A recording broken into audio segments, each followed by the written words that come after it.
Let us begin with federal and unitary systems of government.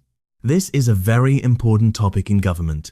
It appears in your exams every single year. By the end of this lesson, you will understand the meaning of a federal system, the meaning of a unitary system, the features of each system, the merits and demerits of each system, the differences between federal and unitary systems, the reasons for adopting federalism in Nigeria, the problems of federalism in Nigeria, and how to answer exam questions. Take your notes. Let us go. First, what is a federal system? A federal system is a system of government in which power is divided between a central government and constituent units, such as states or provinces. Both levels of government are independent within their own spheres. Neither level can abolish the other. The powers of each level are written in the Constitution. The Constitution is supreme. An independent judiciary resolves disputes between the levels. Examples of federal countries include Nigeria, the United States, Canada, India, Australia, Germany, and Brazil. Now let me explain the features of a federal system. The first feature is the division of powers. The Constitution divides powers between the central government and the state governments. The powers are usually listed in 3 lists. The exclusive list contains powers for the central government only. These include defense, foreign affairs, currency, and immigration. The concurrent list contains powers for both levels. These include education, health, and transportation. The residual list contains powers for the state governments only. These include local government, chieftaincy affairs, and agriculture. The second feature is a written and rigid constitution. The constitution must be written so that the division of powers is clear. The constitution must be rigid so that neither level can change it without the consent of the other. The third feature is the supremacy of the constitution. The constitution is the highest law. Both the central and state governments must obey it. The fourth feature is an independent judiciary. The courts must be independent to resolve disputes between the central and state governments. The Supreme Court is the final arbiter of constitutional disputes. The fifth feature is bicameral legislature. Federal countries usually have 2 chambers in the legislature. One chamber represents the people directly. The other chamber represents the states or regions. In Nigeria, the House of Representatives represents the people. The Senate represents the states. Each state has 3 senators regardless of population. The sixth feature is revenue allocation. The Constitution must provide for how revenue is shared between the central and state governments. This is often a source of conflict. The seventh feature is the existence of state governments. The states have their own governments with their own legislatures, executives, and sometimes judiciaries. Now let me explain the merits of a federal system. The first merit is that federalism accommodates diversity. Different regions can have different laws and policies that fit their local conditions. This reduces conflict. The second merit is that federalism brings government closer to the people. Citizens can participate in state and local governments. They have more access to their representatives. The third merit is that federalism prevents the concentration of power. Power is shared between the center and the states. This reduces the risk of tyranny. The fourth merit is that federalism promotes efficiency. State governments can handle local issues. The central government focuses on national issues like defense and foreign policy. The fifth merit is that federalism encourages experimentation. States can try new policies. If a policy works in one state, other states can copy it. This is called laboratories of democracy. The sixth merit is that federalism protects minority groups. Minorities can have their own states where they are the majority. They are less likely to be oppressed. The seventh merit is that federalism promotes national unity. By giving regions autonomy, federalism reduces the demand for secession. States are more likely to stay in the federation. Now let me explain the demerits of a federal system. The first demerit is that federalism is expensive. Maintaining 2 levels of government is costly. There are duplication of functions, duplication of personnel, and duplication of facilities. The second demerit is the possibility of conflict. There can be disputes between the central and state governments over jurisdiction. These disputes can lead to political crises. The third demerit is the problem of secession.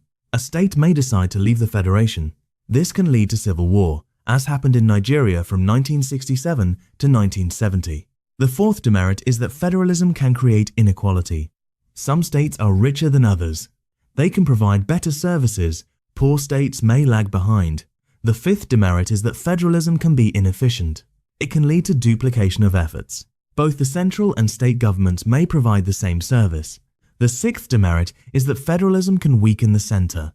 The central government may be too weak to handle national issues. It may depend on the states for implementation. Now let me explain what a unitary system is. A unitary system is a system of government in which all power is concentrated in the central government. Local governments derive their powers from the central government. The central government can create, abolish, or change local governments at will. There is no division of sovereignty.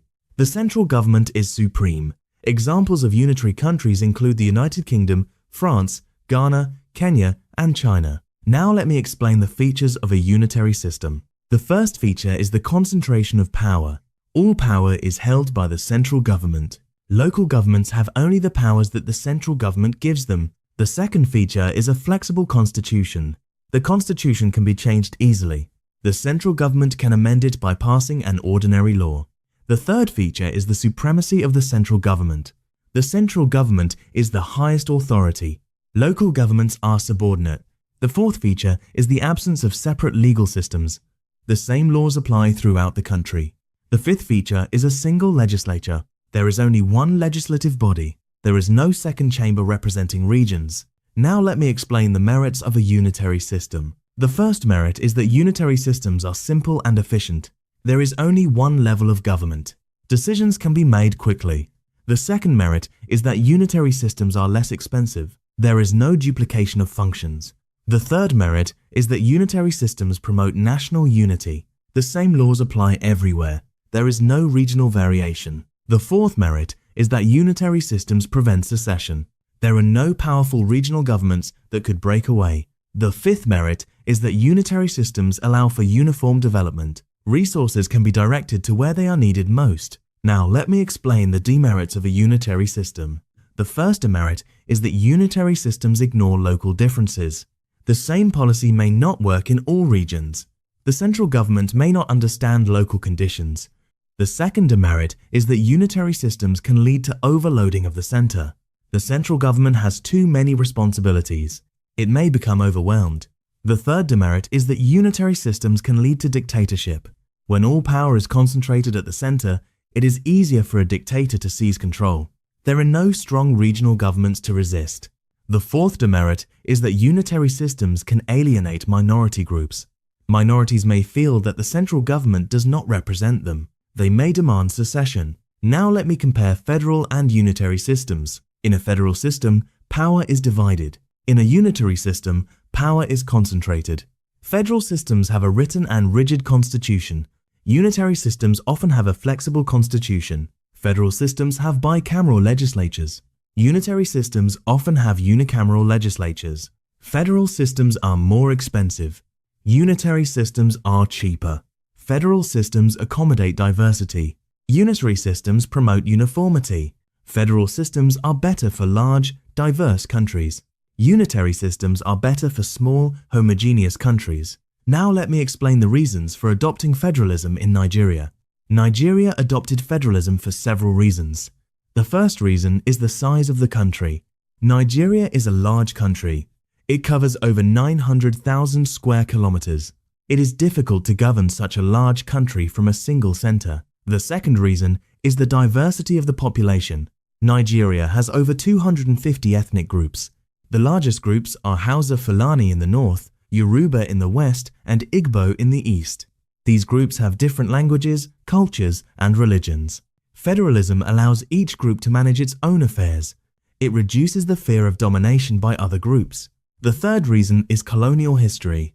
The British colonial government administered the North and South separately. The Northern and Southern protectorates were merged in 1914, but the regions maintained their separate identities. This experience prepared Nigerians for federalism. The fourth reason is the need for even development. Federalism allows each region to develop at its own pace. Resources can be allocated to where they are needed. The fifth reason is the fear of domination. Smaller ethnic groups fear domination by the larger groups. Federalism protects the interests of minority groups. They can have their own states where they are the majority. Now let me explain the problems of federalism in Nigeria. Nigeria has experienced several problems with its federal system. The first problem is the imbalance between states. Some states are large and populous, others are small.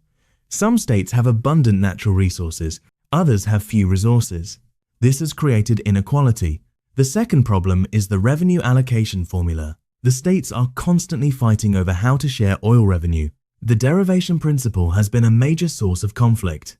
The third problem is the issue of state creation. There have been demands for more states.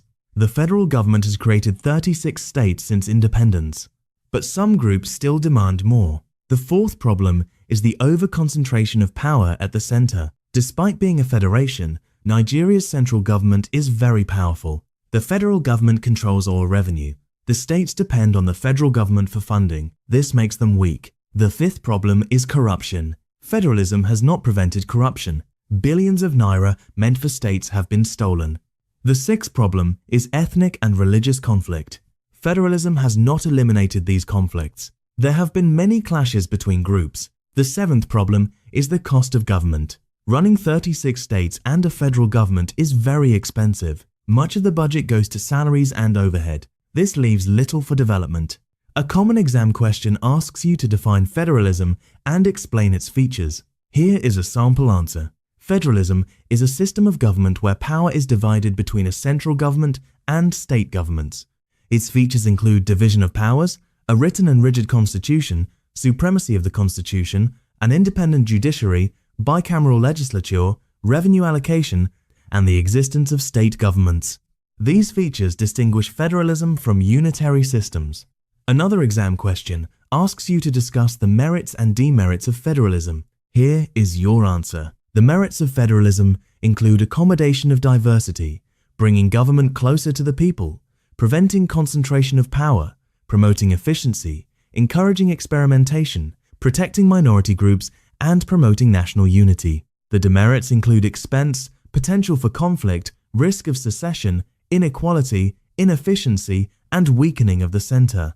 Another exam question asks you to define a unitary system and compare it with federalism. Here is your answer. A unitary system concentrates all power in the central government. Local governments derive their powers from the center. A federal system divides power between the center and states. Unitary systems have flexible constitutions. Federal systems have rigid constitutions. Unitary systems are simpler and cheaper. Federal systems are more complex and expensive. Unitary systems are better for small, homogeneous countries. Federal systems are better for large, diverse countries. Federalism divides power between central and state governments. Its features include division of powers, written constitution, independent judiciary, and bicameral legislature. Merits include diversity, accommodation, and prevention of tyranny. Demerits include expense and potential conflict. A unitary system concentrates all power at the center. It is simpler and cheaper, but ignores local differences. Nigeria adopted federalism because of its size, diversity, colonial history, and fear of domination. Nigerian federalism faces problems like revenue allocation, state creation, and centralization. Understanding federal and unitary systems is essential for understanding how countries are governed. Practice these concepts. When you have them down, move to topic 6.